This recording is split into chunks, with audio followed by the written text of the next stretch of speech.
I watched my service van disappear around the corner on the back of a tow truck at 6:45 on a Thursday morning in January, and that's when I knew this day was about to become a complete nightmare. My name is Xander, and I run a heating and cooling repair business in Columbus, Ohio. Been doing it for 15 years now, built up a solid reputation. Never missed an emergency call.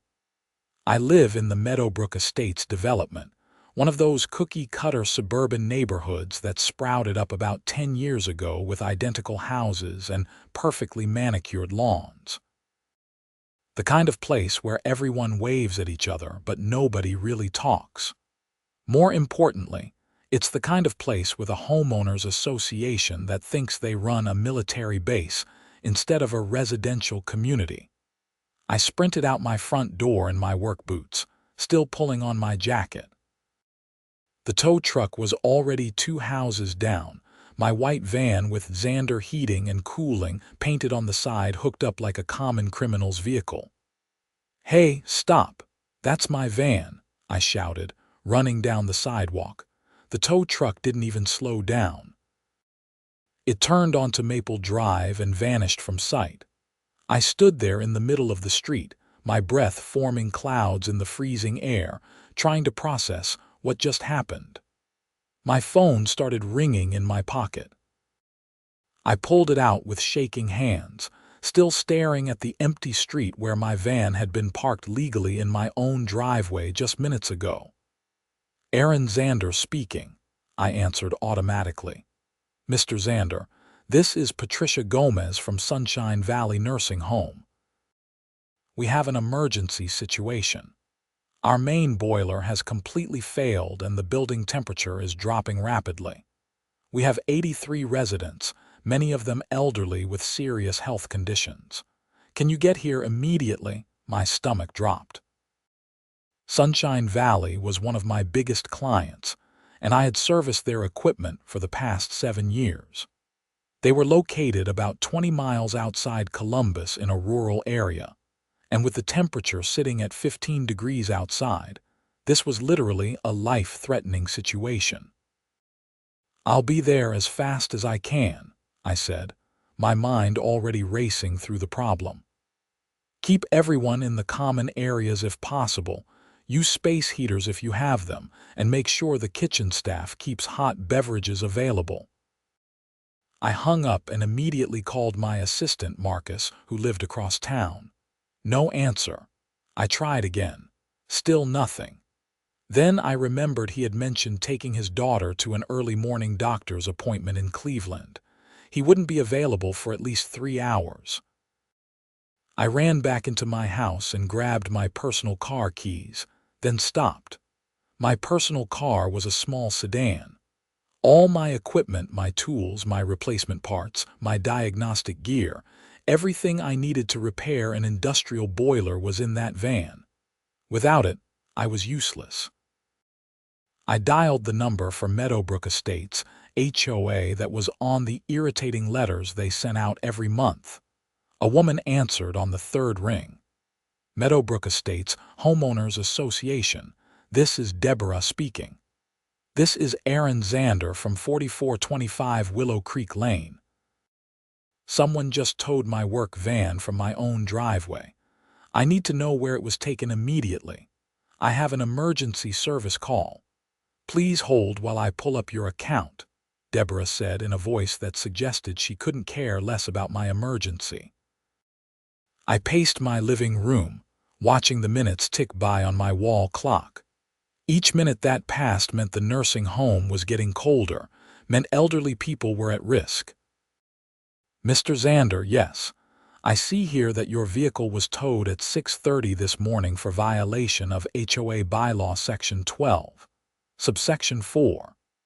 Commercial vehicles are not permitted to be parked in driveways or streets within Meadowbrook Estates between the hours of 10 p.m. and 8 a.m.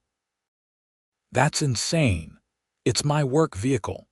Where else am I supposed to park it? The bylaws are quite clear, Mr. Xander.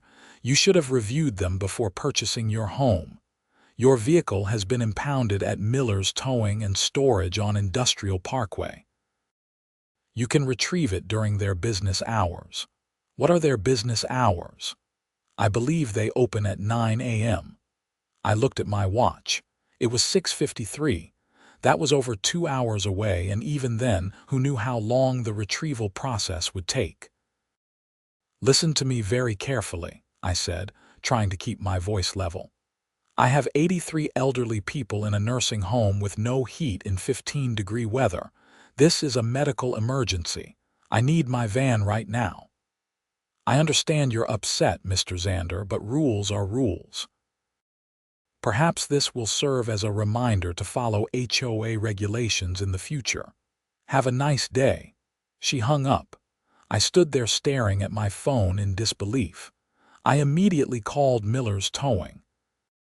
An automated message informed me that their office hours were 9 a.m. to 5 p.m. Monday through Friday, and if this was an emergency, I could leave a message. I left a frantic message explaining the situation and asking them to call me back immediately. Then I called Patricia back at the nursing home. Patricia, I have a major problem. My van was towed by my HOA. I'm trying to get it back, but it's going to take time. Aaron, we're already down to 62 degrees in some of the rooms. We have residents with respiratory problems, heart conditions, compromised immune systems. We've called 2 other heating companies, but they're all backed up with calls because of this cold snap. You're the only one who knows our system inside and out. I know.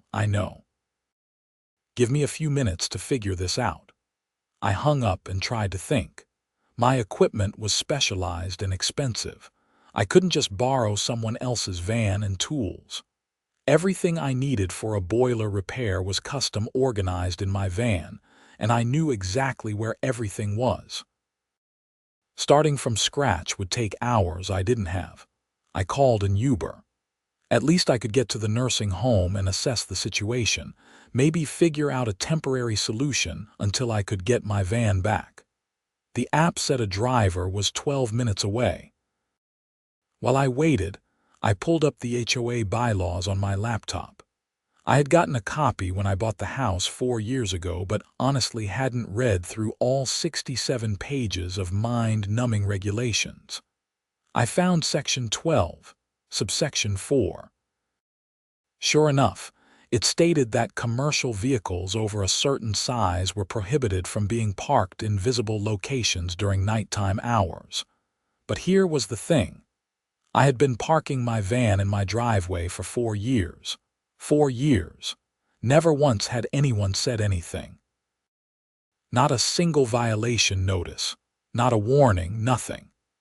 And now, suddenly, on the one morning when I had a genuine life or death emergency, they decided to enforce this rule. My doorbell rang. I grabbed my personal toolbox, which had basic tools but nothing close to what I needed, and opened the door. Standing on my porch was a woman in her late 40s with severely highlighted blonde hair pulled back in a tight ponytail. She wore expensive-looking athletic wear and carried a leather-bound folder. Her smile was the kind that didn't reach her eyes. "Aaron Xander?" she asked. "Yes, and I don't have time to talk. I have an emergency." "I'm Brenda Pembroke, president of the Meadowbrook Estates Homeowners Association. I wanted to personally ensure you understood why your vehicle was towed this morning." Brenda. Of course her name was Brenda. "I understand perfectly," I said, stepping out and locking my door behind me. "You enforced a rule that you've ignored for 4 years on the one morning when people's lives depend on me having that van. Now, if you'll excuse me." I started walking toward the street where my Uber was supposed to arrive. She followed me. "Mr. Xander, I hardly think you need to be so dramatic. The rule is clearly stated in the bylaws that every homeowner agrees to when they purchase property in Meadowbrook Estates." "You know what hypothermia is, Brenda?" I turned to face her. "It's what happens when elderly people with poor circulation sit in 60-degree rooms for hours. Their core body temperature drops. They get confused, disoriented. Their heart rates slow down. Some of them will end up hospitalized. Some of them might not make it. That's not dramatic, that's reality. That's hardly the HOA's responsibility, she said, her smile fading slightly. You should have had a backup plan for your business. You should have followed the rules. There are proper facilities for storing commercial vehicles. I park it in my driveway overnight so I can respond to emergencies quickly. That's the whole point. And I park my car in my garage so it's not an eyesore to the neighborhood. Perhaps you should consider doing the same. I stared at her. My garage is full of equipment, storage, and my personal vehicle. The van is part of my livelihood. Then perhaps you should consider whether Meadowbrook Estates is the right fit for your business needs, she said, her voice taking on a sharp edge. We have standards here. Property values to maintain. When people buy homes in this neighborhood, they expect a certain aesthetic.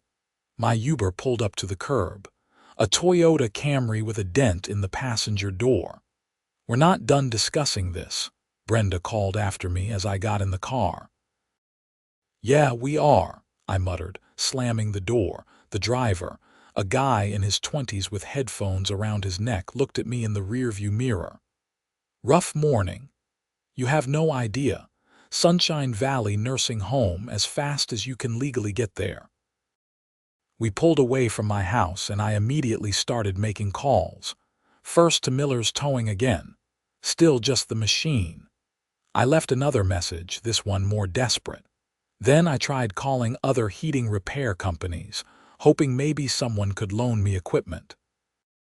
3 calls, 3 voicemails. The cold snap had everyone in the HVAC business slammed with calls. Furnaces were failing all over central Ohio, and every technician was running from job to job. On a normal day, this would have been great for business. Today, it meant I had no backup options. Can you go any faster? I asked the driver. Already going 5 over, man. I can't afford another ticket. I forced myself to take a deep breath. Getting rear-ended because I pressured the driver to speed wouldn't help anyone. I pulled up Patricia's number again. Patricia, I'm on my way, but I don't have my equipment. Walk me through exactly what happened with the boiler. Hold on, let me get our maintenance supervisor. There was a pause, some muffled conversation, then a male voice came on the line. Aaron, this is Victor Reyes. The boiler just stopped firing around 5 this morning. No unusual sounds, no warning signs. I checked the obvious things. Thermostat, circuit breakers, emergency shut-offs. Everything looks fine, but there's no ignition. What about the pilot light? Electronic ignition system, like you installed 3 years ago. I thought through the possibilities. Could be the ignition control, could be a gas valve issue, could be a failed pressure switch or flame sensor. Without my diagnostic equipment, I'm going to be working blind. We're starting to move residents to the east wing, Victor said. That's where the kitchen is, and we've got the ovens running to generate some heat. But Aaron, we've got people on oxygen, people with dementia who don't understand why it's cold, people who can't regulate their body temperature normally even in ideal conditions. I know. I'm going to fix this, Victor. Just keep everyone as warm as possible. We were on the highway now, heading northwest out of Columbus. The morning traffic was building, commuters heading into the city while I headed away from it. The sky was that particular shade of gray that promised snow later. The fields on either side of the highway were frozen solid, covered in a thin layer of frost that sparkled in the weak morning sun. My phone rang. Unknown number. Aaron Xander. Mr. Xander, this is Janet from Miller's Towing. I got your messages. I understand you have an emergency situation. Finally, someone reasonable. Yes, thank God. I need to get my van immediately. I have all my equipment in it and I have elderly people without heat. I completely understand, sir, and I'm very sorry about this situation. However, I need to explain our process. The vehicle was impounded by the HOA, which means they have a hold on it. I can't release it without either their authorization or payment of the towing and storage fees plus the HOA fine. How much? The towing fee is $350. Storage is $75 per day, though since we're still on the first day, that's prorated to just the one day. And the HOA fine is $500, so we're looking at $925 total, nearly $1,000, for parking in my own driveway. Fine. I'll pay it. Can you meet me at the nursing home? I'll give you my credit card over the phone right now. Sir, I appreciate the urgency, but I have to process this through our system, which requires you to come to our facility, sign the release forms, and verify insurance and registration. It's state law for impounded vehicles. But this is an emergency. I understand that, Mr. Xander, and believe me, if there was a way around it, I would help you. But if I release an impounded vehicle without the proper documentation, I could lose our license. I'm very sorry. I wanted to throw my phone out the window. Instead, I closed my eyes and counted to 5. What if I had someone else pick it up? My assistant, Marcus. As long as he has a notarized letter of authorization from you, your insurance information, the registration, and payment for all fees, that would work. Notarized. Nothing is notarized at 7 in the morning. Many banks have notaries available when they open at 9. Everything came back to 9 o'clock, the magic hour when apparently the entire world started functioning again. Okay, I said, trying to think through this logically. I'm going to do what I can at the nursing home without my equipment. Then I'm going to come to your facility at 9 and get my van. Where are you located exactly? She gave me the address. I plugged it into my phone. 35 minutes from the nursing home. That meant even if everything went perfectly, I wouldn't have my van back until 10 at the earliest. The nursing home would be without heat for at least 5 hours total, probably longer. We exited the highway and started winding through rural roads. The houses out here were spread far apart, mostly farms and small properties.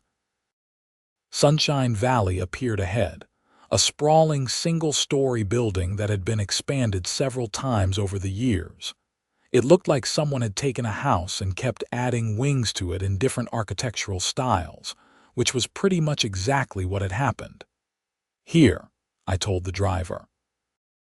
I paid for the ride, adding a generous tip because the driver had been patient with my phone calls and stress, and practically ran to the entrance. Patricia met me at the door.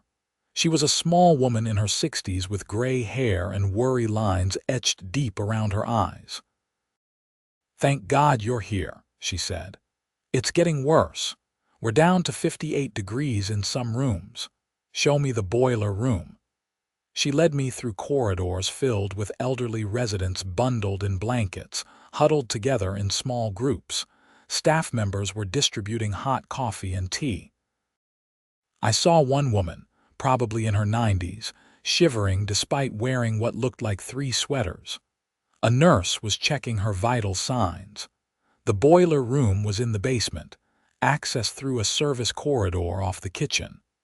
It was a cramped space that smelled like heating oil and old concrete. The boiler itself was a commercial unit I had installed myself back in 2018. A reliable model that should have been giving them at least another 10 years of service with proper maintenance. Victor was there, a stocky man in his 50s wearing a maintenance uniform. He looked exhausted. "I've been trying everything I can think of," he said. "Nothing works." I opened my basic toolbox, knowing before I even looked that I didn't have what I needed. My multimeter was in the van. My replacement ignition controls were in the van. My reference manuals and diagrams were in the van. All I had here were screwdrivers, wrenches, pliers, and a flashlight. I started with what I could do. I removed the access panel and inspected the ignition system visually. Everything looked intact. No obvious breaks, no corrosion, no signs of damage. I checked the gas line connections. All solid. I tested the manual gas valve. It opened and closed smoothly. "Victor, can you try to fire it up?" He went to the control panel and pressed the ignition sequence. I watched the ignition system. The control clicked like it was trying to send a signal, but nothing happened. No spark, no flame, no heat. "Could be the ignition control itself," I said, "or could be the flame sensor or pressure switch telling the system not to ignite.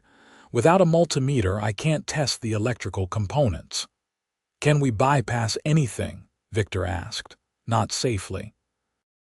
These systems have fail-safes for a reason. If I bypass the wrong thing, we could end up with a gas leak or an explosion."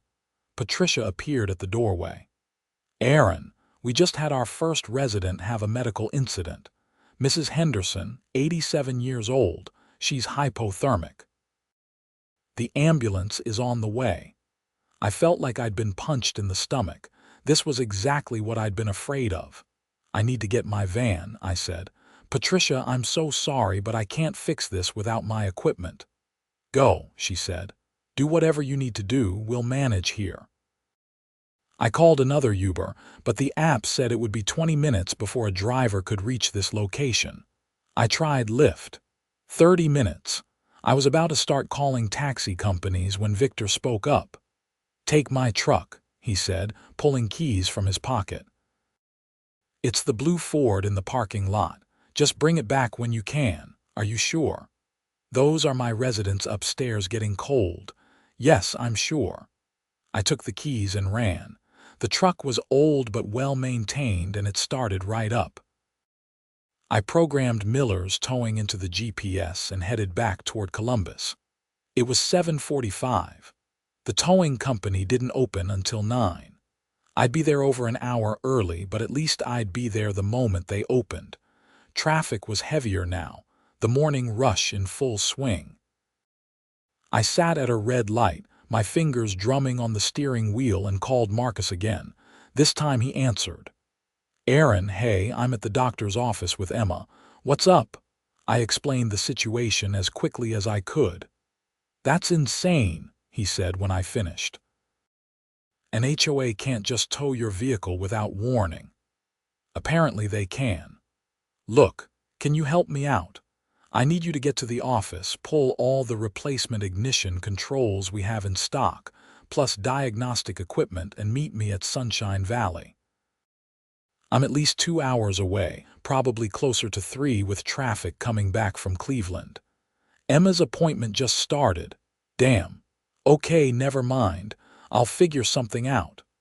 I hung up and continued driving, my mind racing through possibilities. I could try to rent equipment somewhere, but where? And who would rent commercial HVAC diagnostic tools to a random person on a Thursday morning?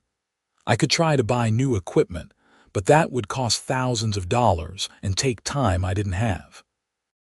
The GPS took me off the highway and onto Industrial Parkway, a grim stretch of warehouses and commercial facilities.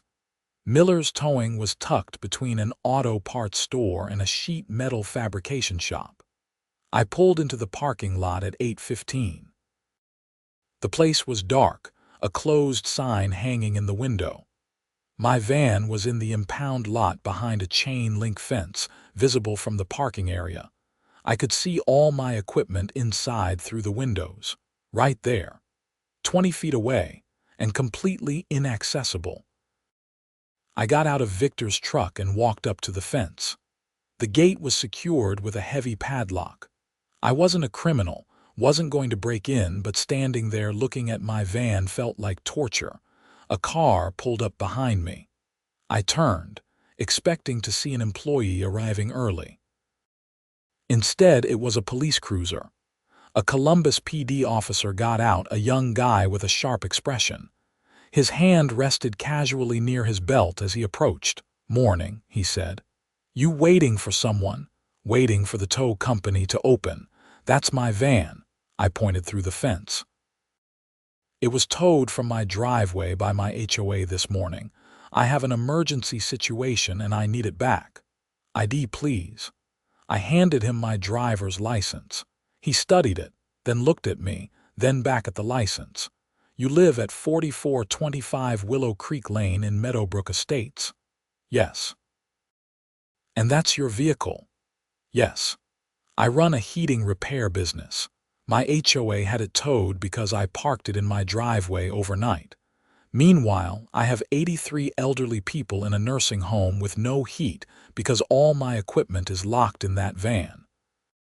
The officer's expression softened slightly. "That's a tough situation, but you can't access the vehicle until the business opens. You understand that, right?" "I'm not trying to break in, officer. I'm just waiting." He nodded slowly. "Got a call about someone lurking around the impound lot." "Just checking it out. You're fine to wait, but stay out here in the parking area away from the fence." "Thank you." He got back in his cruiser but didn't leave. Instead, he parked and seemed to be doing paperwork, probably making sure I didn't do anything stupid. I sat on the hood of Victor's truck and called Patricia for an update. "How's Mrs. Henderson?" "She's at Columbus General. They think she'll be okay, but she's being admitted for observation. Temperature is down to 55 in the north wing. We've moved everyone we can to the kitchen and activities room. It's crowded and chaotic, but everyone is together and warmer. I'll be there as soon as I can." The minutes crawled by. I watched the sun climb higher, watched other businesses on Industrial Parkway start to open. 8:30. 8:45. I stood up and paced the parking lot, burning off nervous energy. At 8:55, a white pickup truck pulled into the lot and parked near the office door. A woman in her 30s got out, noticed me, and gave a cautious wave. "Are you Aaron Xander?" she called. "Yes." "I'm Janet. We spoke on the phone. Come on, let's get you taken care of." She unlocked the office and I followed her in. The space was small and cluttered, with filing cabinets lining the walls and a desk covered in paperwork. She booted up a computer that looked like it was running Windows XP. "Okay," she said, typing slowly. "I need your driver's license, vehicle registration, and proof of insurance." I pulled out my wallet and realized with a sinking feeling that my registration and insurance card were in the glove compartment of the van. There in the vehicle. She looked up at me. "I can't release the vehicle without verification of registration and insurance. There in the glove box, in the van, right there." I pointed toward the impound lot. She chewed her lip, thinking. "Technically, I'm not supposed to let you access the vehicle until after I've verified the paperwork. Can you look it up online? It's registered in Ohio, Franklin County. Our system doesn't have access to the BMV database." She drummed her fingers on the desk, then made a decision. "Okay, look. I'm going to escort you to the vehicle. You're going to get the paperwork, and we're going to pretend like this is all happening in the right order. Sound good? Thank you so much." She grabbed keys from a pegboard and led me out to the impound lot. The officer was still sitting in his cruiser, watching. Janet unlocked the gate and we walked through rows of impounded vehicles until we reached my van. I opened the driver's door and grabbed the registration and insurance card from the glove compartment. While I was there, I also grabbed my phone charger and a bottle of water I'd left in the cup holder. At this point, I had no idea how long this day was going to be. Back in the office, Janet made copies of everything and started processing the paperwork. She moved at the pace of someone who was being careful rather than someone who didn't care, but every minute still felt like an eternity. "Okay, so we have the towing fee of $350, 1-day storage of $75, and the HOA penalty of $500. Total is $925. How would you like to pay?" I handed her my credit card. She ran it through an old card reader that made horrible screeching sounds. "I'm sorry this happened to you," she said while we waited for the transaction to process. "We get a lot of calls from HOAs. Some of them are reasonable, but some of them—" She shook her head. "I've seen people's cars towed for having the wrong color door mat, for parking 6 inches over their driveway line, for having their trash cans visible from the street on the wrong day. It's nuts."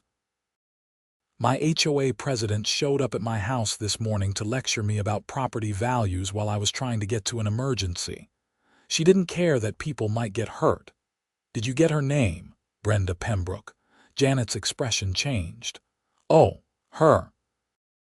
Yeah, we've towed probably a dozen vehicles from Meadowbrook Estates in the past 6 months. She's been on a rampage lately. A dozen vehicles, at least. She calls in violations constantly.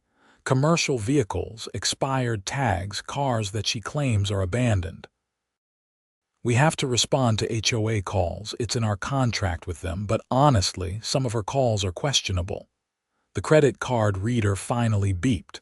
She handed me a receipt and another form to sign. "You're all set. Gate code is 4523 to open it from the inside. Drive safe." I practically ran back to my van. It started right up, and I'd never been so happy to hear an engine turn over in my life. I drove out of the impound lot, waved thanks to Janet, and headed straight back to Sunshine Valley. It was 9:45 when I pulled into the nursing home parking lot. I'd been dealing with this HOA nightmare for over 3 hours, and the temperature in the building had been dropping the entire time.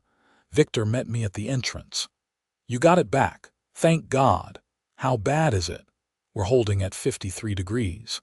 We've got every space heater we own running. The kitchen is so packed with people we can barely move. We had another 2 residents need medical attention, both transported to hospitals for observation." I grabbed my equipment from the van. Diagnostic tools, replacement parts, my reference manuals. Everything I should have had 3 hours ago. In the boiler room, I worked fast. I used my multimeter to test the ignition control. No voltage output. That was the problem. The control had failed, probably just a coincidence of timing, but without it, the boiler was dead. I had a replacement in my van, thank God. I'd learned years ago to keep critical parts in stock because heating emergencies never happened at convenient times. I disconnected the failed control, installed the new one, double-checked all the connections, and nodded to Victor. "Try it now." He pressed the ignition button. The control clicked, the ignition sparked, and with a whoosh that was the most beautiful sound I'd ever heard, the boiler fired up. Heat started flowing through the system immediately. Patricia actually hugged me. "You did it. Thank you, Aaron. Thank you so much. I should have been here hours ago. I'm so sorry about Mrs. Henderson and the others." "That's not your fault," she said firmly. "That's on whoever towed your van." I spent another hour making sure the system was running smoothly, checking the temperature in various rooms and documenting everything for their records. The building was starting to warm up. Residents were being helped back to their rooms. The crisis was over, but I wasn't done. Not by a long shot.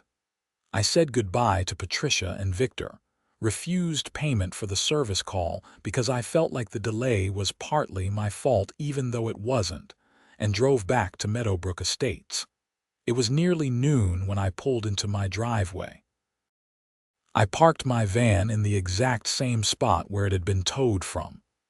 Then I went inside, took a long drink of water, and pulled up the HOA bylaws on my computer. I read Section 12, Subsection 4 carefully. Then I read the enforcement procedures in Section 23. According to the bylaws, any violation had to be documented with a written notice delivered to the homeowner first. A second violation resulted in a fine. A third violation could result in further action, including towing. I had never received a written notice. They had skipped straight to towing, which meant they had violated their own bylaws. I made copies of everything: the towing receipt, the HOA bylaws, the medical reports from the nursing home about the residents who had been transported to hospitals. Then, I started making calls. First, I called a lawyer named David Abrams whose office was in downtown Columbus. I'd worked on his home furnace a few years back, and we'd stayed friendly. I explained the situation. "They can't do that," he said immediately.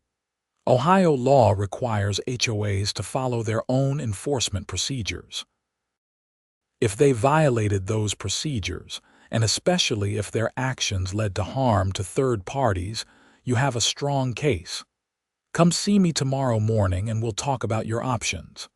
Next, I called the local news station. I'd seen their consumer protection segment before, where they investigated local problems and tried to help people. I got transferred 3 times before reaching a producer named Lisa. "Let me get this straight," she said after I told her the story. "Your HOA towed your work vehicle from your own driveway without warning, and because of that, elderly people in a nursing home went without heat for hours, and multiple people ended up in the hospital. That's exactly what happened. And you have documentation of all of this, every bit of it. I want to run this by my team. Can I call you back?" "Absolutely." I made myself lunch, ate standing at the kitchen counter, and was just finishing when my doorbell rang. Brenda Pembroke stood on my porch again, this time with 2 other people. A balding man in his 50s wearing khakis and a polo shirt, and a woman in her 60s with short gray hair and an expensive-looking pantsuit. "Mr. Xander," Brenda said, her voice clipped. "This is Dale Holloway, our vice president, and Karen Tillman, our treasurer. We need to discuss your continued violation of HOA regulations." "Karen. Of course there was a Karen. You're right, we do need to discuss something," I said. "We need to discuss how you violated your own enforcement procedures, how your actions this morning resulted in multiple people being hospitalized, and how I'm planning to sue the HOA for damages, legal fees, and emotional distress." Brenda's face went red. "You can't sue us for enforcing rules you agreed to follow." "Actually, I can and I will. You didn't follow your own procedures. According to Section 23 of the bylaws, you're required to issue a written warning before taking any punitive action. I never received any warning.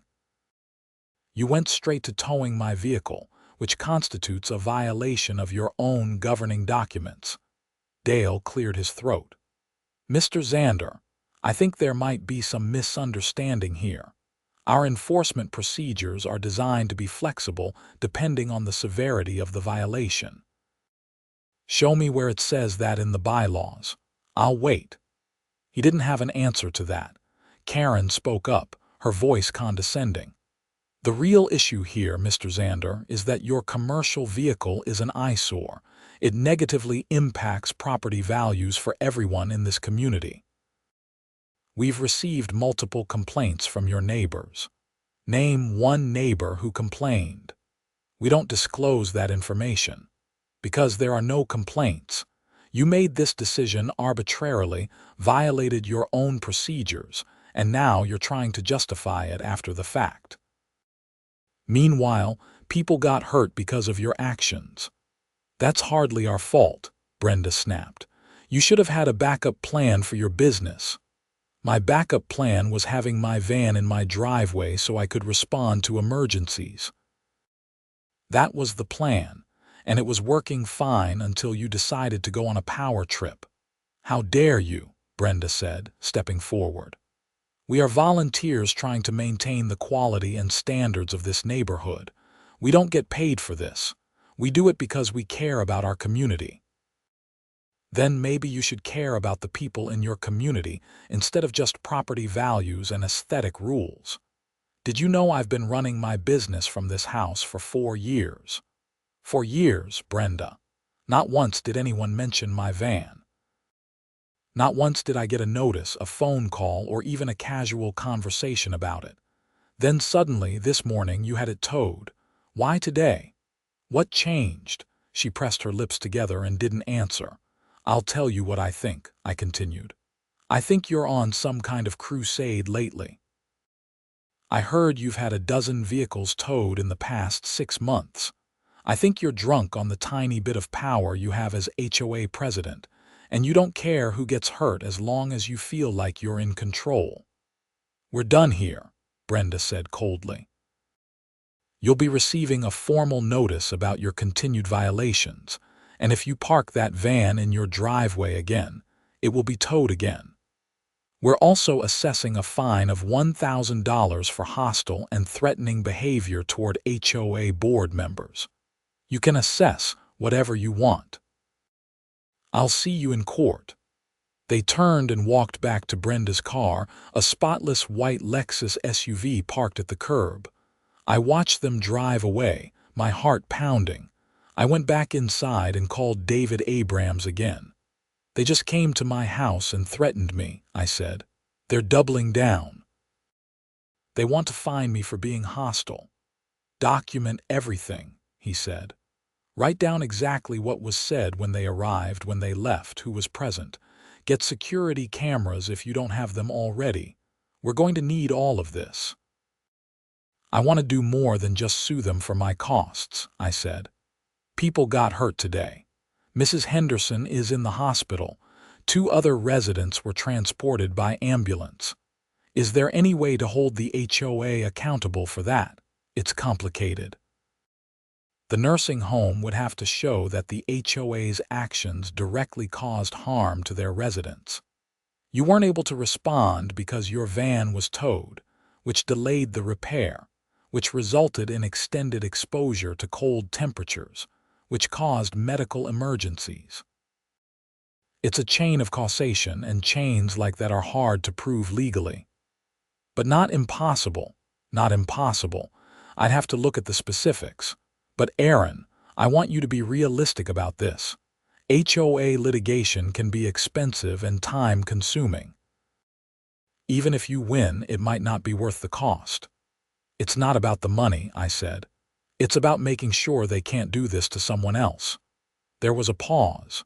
Then David said, Okay, come see me tomorrow at 9. Bring all your documentation. Let's see what we can do. That afternoon, I installed a security camera system at my house. 2 cameras covering the front, including my driveway, and 1 covering the back. If the HOA tried to tow my van again, I'd have video evidence of everything.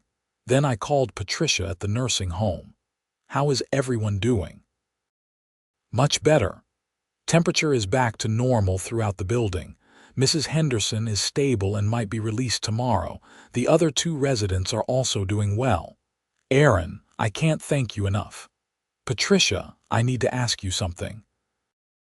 Would you be willing to provide documentation about what happened today? The timeline, the medical incidents, everything. I'm going to pursue legal action against my HOA. Absolutely. What they did was unconscionable. I'll have our administrator prepare a full report. I spent the rest of the afternoon working on other service calls, trying to make up for lost time. I had 3 furnaces to service, all standard maintenance appointments that I'd had to reschedule. The homeowners were understanding when I explained what had happened.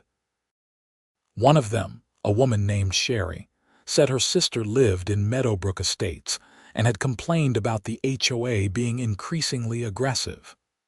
They fined her $200 for having a garden gnome in her front yard, Sherry said. A garden gnome. Said it violated the decorative standards policy. Did she fight it? She just paid it. She didn't want the hassle, but she's thinking about moving. I finished my last appointment around 6 p.m. and drove home exhausted. It had been one of the longest days of my life. I grabbed takeout from a Chinese restaurant, went home and collapsed on my couch. My phone rang. It was Lisa from the news station. Aaron, we want to do a story on this. Can we send a reporter and camera crew to interview you tomorrow? Definitely. Great. We're thinking around 3 p.m. We'll also reach out to the nursing home for their side of the story, and we'll contact the HOA for comment. This is exactly the kind of issue our viewers care about. The next morning, I met with David Abrams at his office. He reviewed all my documentation, took detailed notes, and made several phone calls while I waited. When he was done, he leaned back in his chair. "Here's what we're going to do," he said. "We're going to send a demand letter to the HOA. We'll outline their violations of their own procedures, demand they refund your towing and impound fees plus the HOA fine, demand they reimburse you for legal costs, and demand they remove any violation notices from your account. We'll give them 10 days to respond. If they don't comply, we file a lawsuit. What about the nursing home residents who got hurt? I spoke with Patricia this morning. Sunshine Valley is considering their own legal action. If they do pursue it, your case would support theirs and vice versa. It strengthens both claims." "How much is this going to cost me?" "I'm going to be honest with you, Aaron. Even a simple case like this could run you $5,000 to $10,000 in legal fees if it goes to trial. But I think once the HOA sees we're serious, they'll settle. HOAs don't like publicity, and they definitely don't like legal liability." I signed the papers authorizing him to represent me. He said he'd have the demand letter sent out by the end of the day. At 3 p.m., a news van pulled up in front of my house. A reporter named Michelle Torres and her camera operator set up on my front lawn. She interviewed me for about 20 minutes, asking detailed questions about what happened, how it affected my business, and how I felt about the HOA's actions. "They claim they're protecting property values," I said during the interview. "But what about the value of being a good neighbor? What about the value of common sense and basic human decency? My van isn't hurting anyone. It's a clean, professional vehicle that I use to help people. And because of their rigid enforcement of a rule that nobody ever complained about, elderly people ended up in the hospital." "Have you heard from the HOA since yesterday?" Michelle asked. "They came to my house and threatened to tow my van again if I park it in my driveway. They're also trying to fine me for being hostile to them when I pointed out they violated their own procedures. That sounds like retaliation." "That's exactly what it is." After the interview, Michelle and her camera operator went to film B-roll of the neighborhood and my van. Then they drove out to Sunshine Valley to interview Patricia. That evening, I watched the news segment on the local channel. They'd edited it well, including Patricia's interview where she described the emergency and the delays caused by me not having my equipment. They showed the nursing home, showed my van, and showed Meadowbrook Estates with its perfect lawns and identical houses. The segment ended with Michelle saying, "We reached out to the Meadowbrook Estates HOA for comment, but they declined to be interviewed." In a written statement, HOA President Brenda Pembroke said the organization follows all applicable rules and regulations, and that enforcement of community standards is necessary to protect property values for all residents. Meanwhile, Aaron Xander says he's pursuing legal action, and Sunshine Valley Nursing Home is considering doing the same. This is Michelle Torres, reporting. My phone started ringing almost immediately. Friends, family members, former clients, all calling to say they'd seen the segment.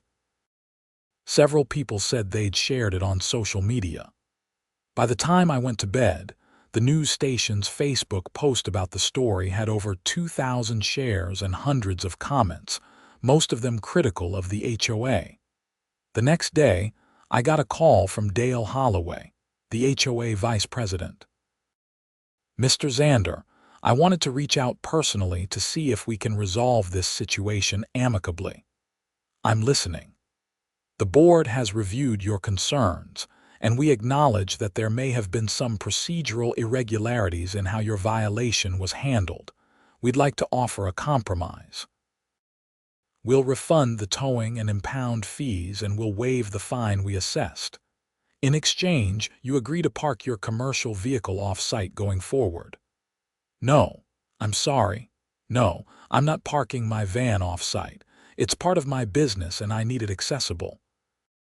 Your bylaws say commercial vehicles can't be parked in driveways between 10 p.m. and 8 a.m. Fine. I'll park it in my garage overnight and move it to the driveway at 8 a.m. But I'm not renting a storage unit or parking lot space because your HOA president has a power complex. Mr. Xander, you're being unreasonable. Am I? You violated your own procedures, cost me nearly $1,000, caused elderly people to be hospitalized, and now you want me to change my entire business operation to make you happy. I think you're the one being unreasonable. If you don't accept this offer, we'll have no choice but to defend ourselves in court. Then I guess I'll see you in court. He hung up. 2 days later, David called me with an update. The HOA has hired a lawyer. They're not backing down. They're claiming they had the authority to tow your vehicle immediately because it was, quote, an egregious violation that negatively impacted community aesthetics. They're also claiming that your van being towed had no causal relationship to the nursing home situation because you should have had backup equipment and transportation. That's ridiculous. I agree, but that's their position. We're filing the lawsuit. I'm also coordinating with Sunshine Valley's attorney. They've decided to pursue their own claim for negligent interference with emergency services. Is that a real thing? It can be. It's a stretch, but if we can show the HOA knew or should have known that towing your van would prevent you from responding to emergencies, and that their actions directly resulted in harm, we might have a case. Over the next few weeks, life got complicated. The lawsuit moved forward. Discovery began, which meant both sides were requesting documents and information from each other. The HOA demanded to see all my business records, claiming they were relevant to whether I should be operating a commercial business from a residential property. My lawyer fought that, arguing it was overreach and harassment. Meanwhile, the story kept getting attention. A regional newspaper picked it up, then a state newspaper.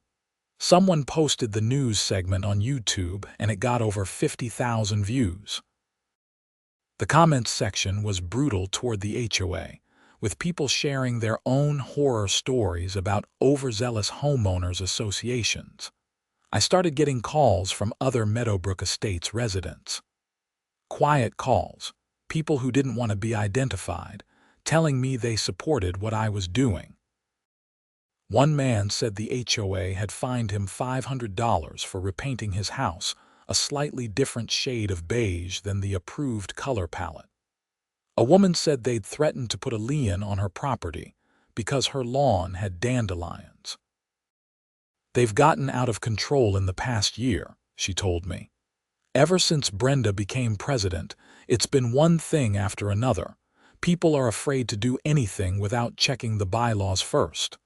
I also got hate mail. Anonymous letters in my mailbox telling me I was a troublemaker, that I was hurting property values for everyone, that I should move if I didn't like the rules. One letter said I should be ashamed for using sick elderly people to justify my selfishness. That one stung. But then I got a letter from Mrs. Henderson, the first resident who had been hospitalized. She was back home at Sunshine Valley, and she wanted to thank me for fixing the heat. She said she'd been so scared that morning, not understanding why it was so cold, and that the staff had taken good care of her, but she'd been shivering for hours. She said she heard about what had happened with my van and thought it was terrible. I kept that letter on my refrigerator. In late February, about 6 weeks after the initial incident, we had our first court hearing. It was just a preliminary hearing to establish timelines and procedures, but it felt significant. I wore a suit, took the day off from work, and sat in the courtroom next to David. The HOA was represented by a lawyer named Richard Foster, a middle-aged man with slicked back hair and an expensive suit.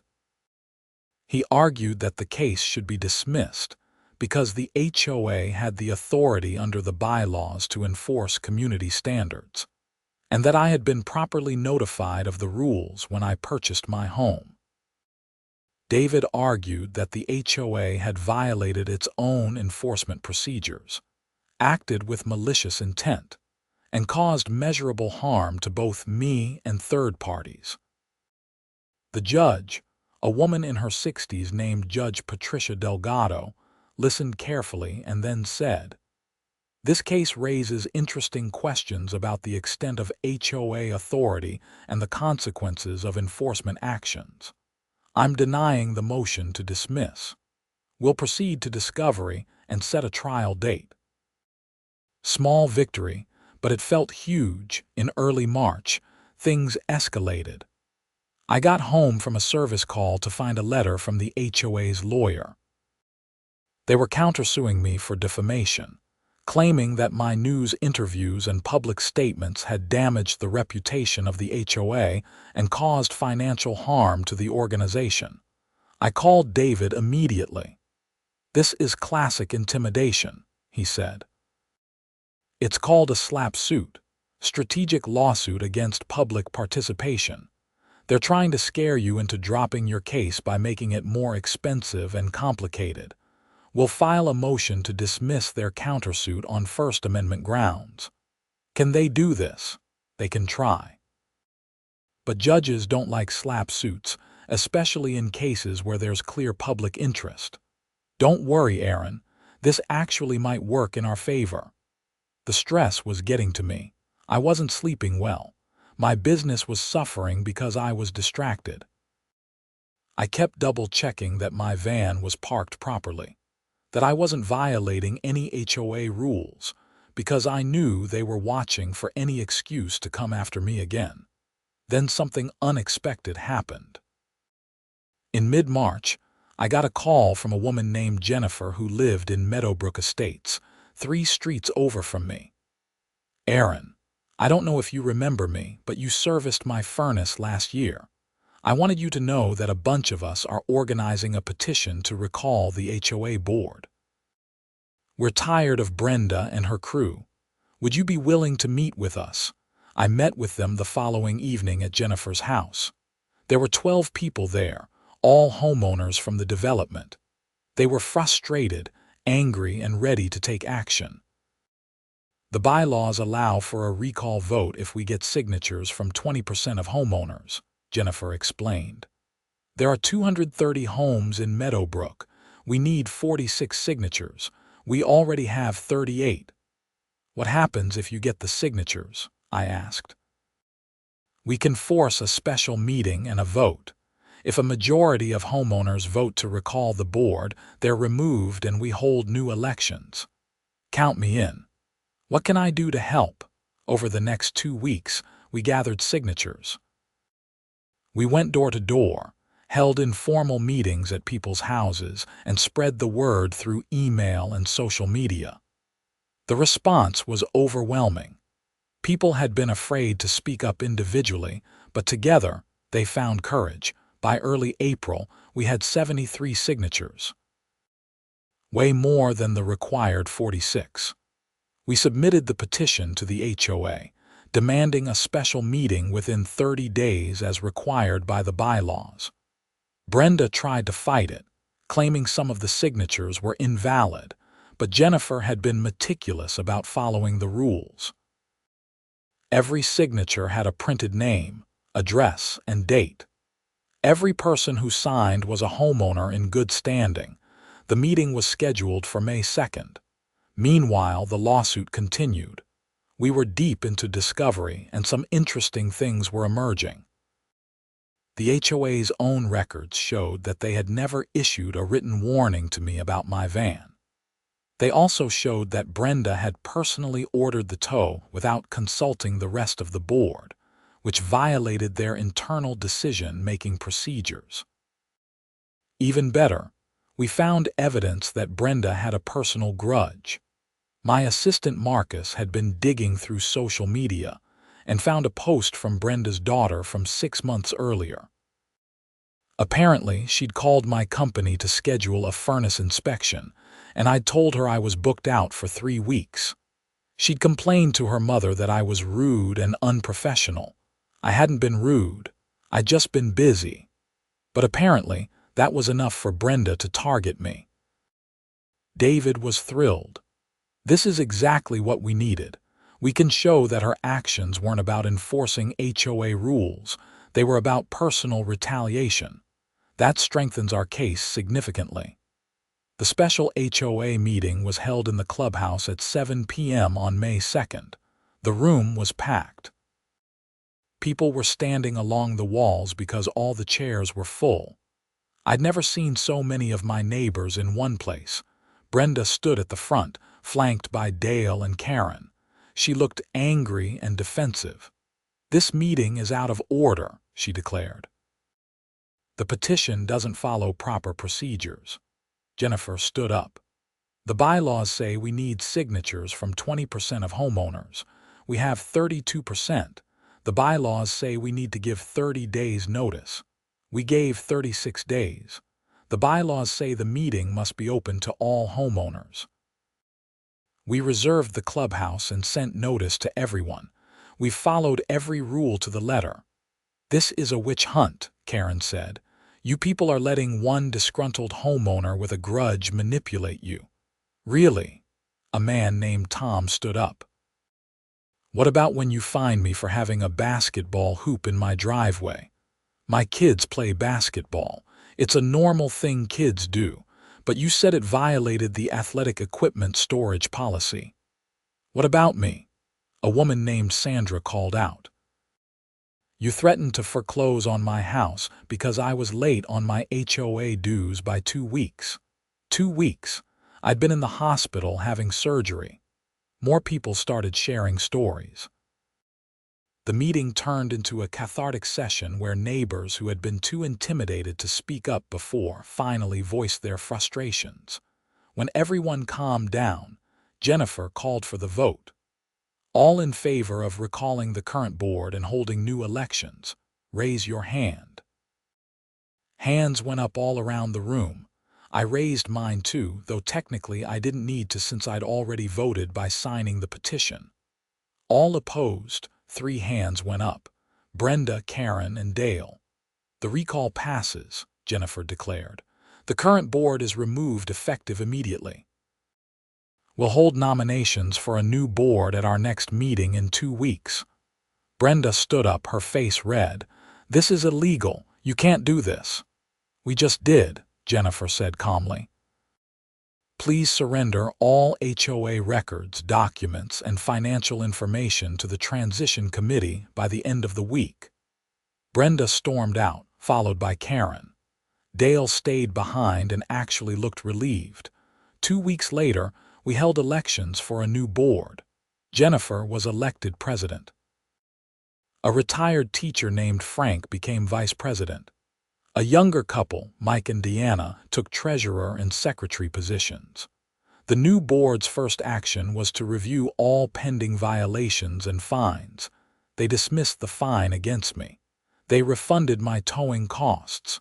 They issued a formal apology. The second action was to revise the enforcement procedures to require warnings and due process before any punitive action. They also established an appeals process so homeowners could challenge violations they felt were unjust. With the HOA situation resolved, my lawyer and I discussed the lawsuit. "We can continue to trial if you want," David said. "We have a strong case now, but the new board might be willing to settle on more favorable terms." "What do you want to do?" I thought about it. I'd achieved what I set out to do. The HOA had been held accountable. The board that had caused the problem was gone. Continuing the lawsuit would be expensive and time-consuming, and it would be against a new board that had already tried to make things right. "Let's settle," I said. We reached an agreement in early June. The HOA paid my legal fees, issued a formal apology that was sent to every homeowner, and agreed to revise their bylaws to prevent this kind of situation from happening again. They also made a donation to Sunshine Valley Nursing Home to cover the medical expenses for Mrs. Henderson and the other residents who had been affected. Sunshine Valley's lawsuit was settled separately, with the old board members personally liable for a portion of the damages since they had acted outside their authority. The story had one final twist. In July, I got a call from a reporter at a national magazine. They were doing a feature on HOA abuses across America, and they wanted to include my story. HOAs were originally created to protect property values and maintain community standards, the reporter said during our interview. But increasingly, they're being used as tools for personal vendettas and petty tyranny. Your story illustrates the real-world consequences when people prioritize rules over compassion. The article came out in September. It was a long piece that covered multiple stories from around the country. A veteran who was fined for flying an American flag, a family threatened with foreclosure over mailbox height, a woman whose house was foreclosed on while she was deployed overseas with the military. My story was featured prominently, including photos of my van and quotes from Patricia at the nursing home. The magazine didn't name Brenda directly, but they described the situation in detail. After the article came out, I got calls from people across the country sharing their own HOA horror stories. Some asked for advice. Some just wanted to vent. A few asked if I'd be willing to testify before their state legislatures about the need for HOA reform. I did testify, actually. In November, I traveled to the Ohio State House and spoke to a committee considering new regulations for HOAs. I told them about what happened, about the nursing home residents, about the lack of due process. HOAs serve an important function, I told the committee, but they need oversight. They need accountability, and homeowners need protection from boards that abuse their authority.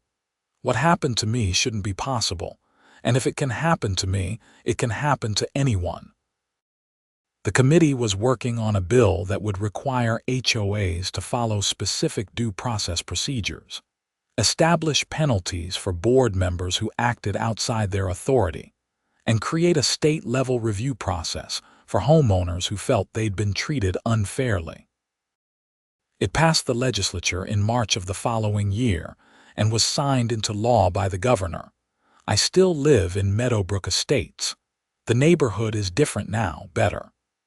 The new HOA board focuses on actual community building rather than rule enforcement. They organize block parties and holiday events. They maintain the common areas without hassling homeowners about minor violations. Jennifer and I became good friends. She jokes that I started a revolution, but really, all I did was stand up for myself when something unjust happened. The revolution was all those neighbors who'd been quietly frustrated for years finally finding their voices. My business is thriving. I still park my van in my driveway, and nobody complains. I still work on the heating and cooling systems at Sunshine Valley, and Mrs. Henderson always waves at me when I'm there. Brenda moved out of the neighborhood about 6 months after being recalled from the board. I heard she bought a condo downtown, one of those places with no HOA at all. I wondered if she appreciated the irony. Karen and Dale both stayed in the neighborhood. Karen keeps to herself mostly, though I've seen her at a few community events.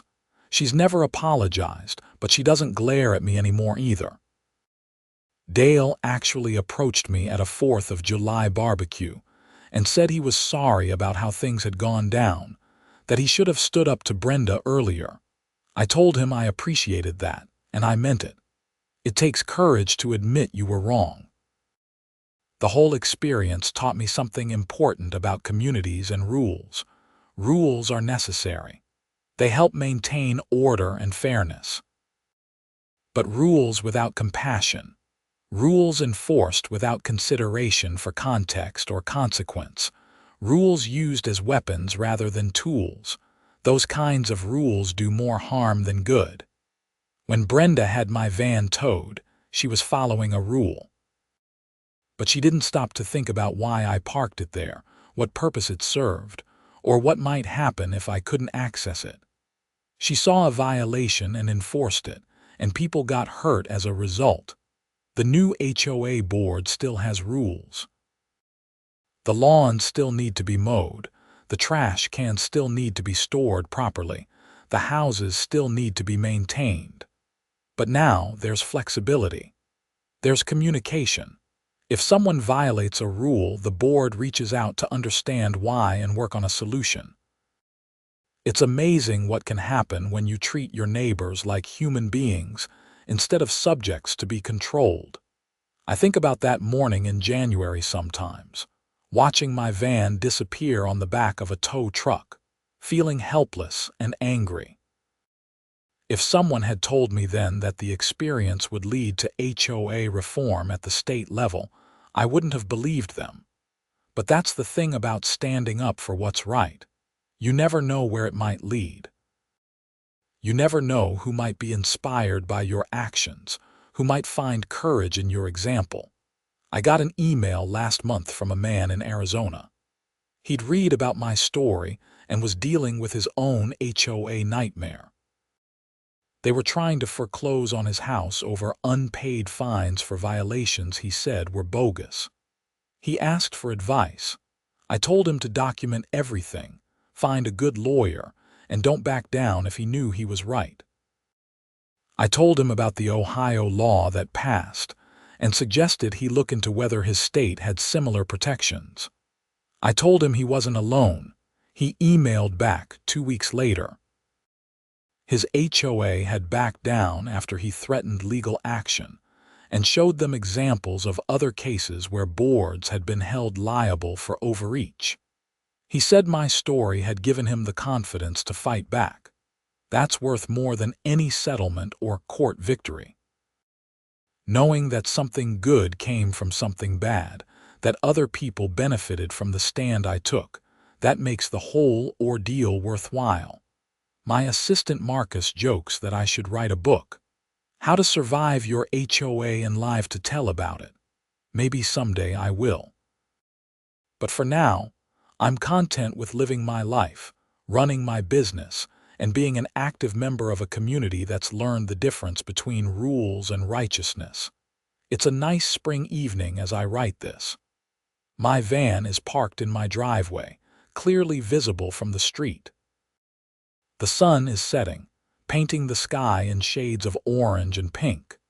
My neighbor Tom is out shooting baskets with his kids. Sandra is working in her garden. Jennifer waves as she walks past with her dog. This is what a community should look like. People living their lives, being themselves, supporting each other. Not perfect, not without problems, but fundamentally decent and kind. And if my van happens to be sitting in the driveway past 10 p.m. tonight because I've got an early morning call tomorrow, well, nobody's going to tow it. Because we've learned that the purpose of rules isn't to punish people. It's to help people live together peacefully. Sometimes it takes a crisis to learn that lesson.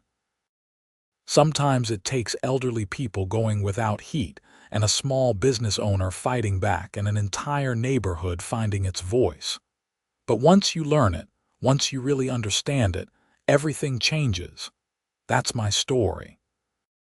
That's what happened when my HOA towed my heating service van and didn't know a nursing home needed me for an emergency boiler repair. It started with anger and frustration, moved through legal battles and community organizing, and ended with meaningful change. Not a bad outcome for what began as the worst morning of my life. And Mrs. Henderson, she's still going strong at 90, telling everyone at Sunshine Valley about the time the heat went out and how I fixed it. She's turned it into her favorite story, and she's added some embellishments over time. But I don't mind. Sometimes the best stories are the ones we live through and come out better on the other side.